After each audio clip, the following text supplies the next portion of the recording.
بسم اللہ الرحمن الرحیم۔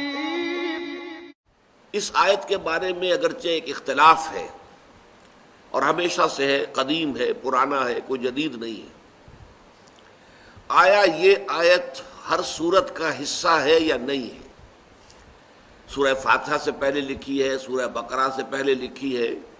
قرآن مجید کی 114 سورتوں میں سے صرف ایک سورت ایسی ہے جس کے شروع میں آیت بسم اللہ نہیں لکھی جاتی، اور وہ سورہ توبہ ہے۔ باقی 113 سورتوں کے شروع میں لکھی ہوئی موجود ہے، لیکن آیا یہ ان سورتوں کا حصہ ہے یا نہیں؟ اس ضمن میں مدینہ منورہ، بصرہ اور شام کے جو قرات ہیں، قاری حضرات، اساتذہ قرات، ان کی رائے یہ ہے کہ یہ کسی صورت کا حصہ نہیں ہے، بلکہ صرف بطور علامت، فصل کے طور پر، کہ یہاں سے ایک نئی صورت شروع ہو رہی ہے، یا ان دو صورتوں کے مابین یہ ایک نشانی ہے فصل کی، اس کے طور پر درج ہے۔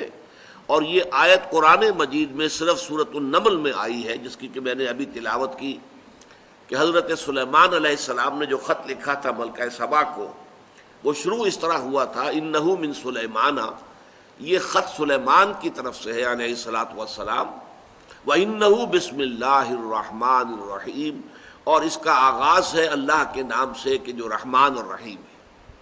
صرف یہ مقام ہے قرآن مجید میں سورۃ النمل کی آیت نمبر 30 کہ جس میں یہ قرآن مجید کے متن کا حصہ ہے۔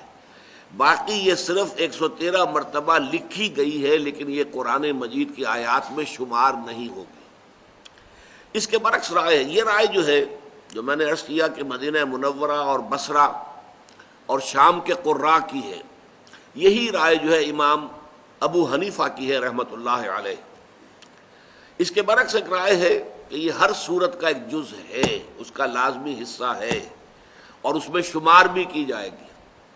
یعنی جب سورہ فاتحہ پڑھیں گے تو بسم اللہ الرحمن الرحیم آیت نمبر 1 ہو گئی، الحمدللہ رب العالمین آیت نمبر 2 شمار ہوگی۔ یہ دوسری رائے ہے کہ جو کوفے کے قراء جو تھے ان کی رائے ہے، اور یہ مکہ مکرمہ کے قراء کی رائے بھی ہے، اور کوفے کی رائے ہے، اور یہی رائے امام شافعی کی ہے رحمۃ اللہ علیہ۔ اب اس سے دو نتیجے نکلتے ہیں، ایک تو صرف علمی طور پر کہ قرآن مجید کی آیات کی تعداد کے ضمن میں بہت بڑا فرق واقع ہو جائے گا۔ 113 کا فرق تو یہی ہو گیا، آیا 113 مرتبہ آیت بسم اللہ شمار کی جائے گی یا نہیں کی جائے گی؟ کریں گے تو 113 تعداد بڑھ جائے گی، نہیں کریں گے تو گھٹ جائے گی۔